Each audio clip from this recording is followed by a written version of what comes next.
Inflasi yang terus meningkat memberikan dampak signifikan pada penghasilan masyarakat, sehingga kebutuhan sehari-hari menjadi semakin mahal. Kondisi ini sangat terasa, terutama di kalangan kelas menengah dan bawah, yang seringkali harus berjuang lebih keras untuk memenuhi kebutuhan dasar mereka. Tidak dapat dipungkiri, tingginya suku bunga yang dipertahankan oleh banyak pemerintah berkontribusi pada pertumbuhan ekonomi yang terhambat di berbagai negara. Akibatnya, kita menyaksikan kenaikan biaya hidup yang terus-menerus, diiringi dengan penurunan daya beli masyarakat. Situasi ini menciptakan tantangan yang semakin kompleks bagi individu dan keluarga.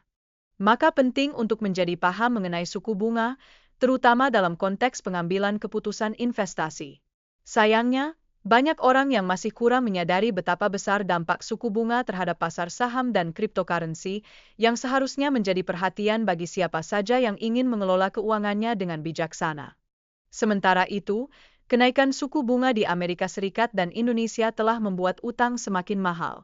Fenomena ini memberikan dampak langsung kepada mereka yang memiliki pinjaman hipotek atau kredit mobil, yang kini harus membayar lebih untuk utang yang sama. Hal ini menambah tekanan finansial di tengah ketidakpastian ekonomi. Dalam konteks ini, masyarakat cenderung menghindari investasi yang berisiko, mengingat suku bunga yang tinggi. Pilihan untuk menyimpan uang di deposito demi mendapatkan bunga yang lebih baik menjadi lebih menarik, meskipun bisa berarti kehilangan kesempatan untuk pertumbuhan yang lebih signifikan dari investasi yang lebih agresif. Selanjutnya, tantangan ekonomi yang diproyeksikan untuk tahun-tahun mendatang akan dirasakan oleh seluruh lapisan masyarakat, termasuk di dalamnya para pengusaha yang mungkin menghadapi kesulitan, hingga kemungkinan terjadinya pemutusan hubungan kerja yang bisa memengaruhi stabilitas sosial dan ekonomi secara keseluruhan. Penting juga untuk dicatat bahwa privilese keluarga memiliki peran yang sangat signifikan dalam menentukan kekayaan individu, termasuk warisan dan akses kepada sumber daya yang seringkali tidak dimiliki oleh orang-orang yang berada di bawah garis kemiskinan. Realitas ini mencerminkan ketidakadilan sosial yang mengakar dalam masyarakat kita.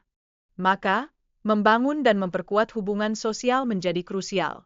Dalam situasi sulit, seperti pemutusan hubungan kerja, mengetahui kepada siapa kita bisa meminta bantuan dapat memberikan jaminan emosional dan finansial.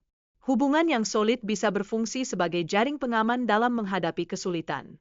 Konsep ekonomi skala juga perlu diperhatikan, di mana individu yang kaya dapat membeli barang dengan harga lebih murah per unit. Hal ini jelas menambah keuntungan saat berbelanja, sekaligus memperkuat kesenjangan antara mereka yang kaya dan miskin. Karenanya, pemahaman tentang hal ini penting untuk menciptakan kesadaran sosial yang lebih baik. Menjual barang-barang yang tidak terpakai, seperti konsol game PS5 atau kendaraan yang jarang digunakan, dapat memberikan likuiditas di saat ekonomi masih stabil.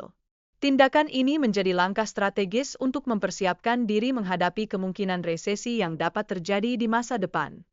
Selama masa resesi, harga barang cenderung menurun akibat rendahnya permintaan.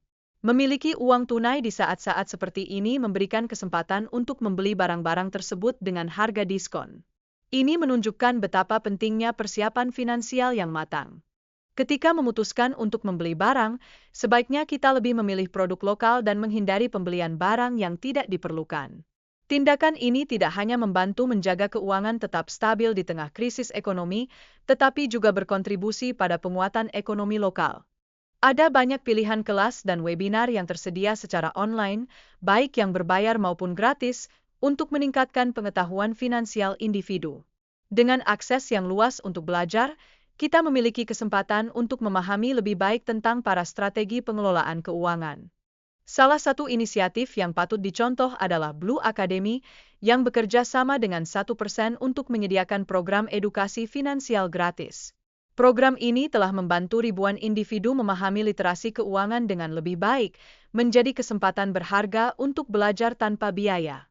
Lebih menarik lagi, program ini menawarkan insentif seperti cashback dan hadiah bagi peserta yang menabung. Ini tidak hanya menjadi daya tarik tambahan untuk bergabung tetapi juga mendorong partisipasi aktif dalam mempelajari lebih banyak tentang investasi dan pengelolaan keuangan.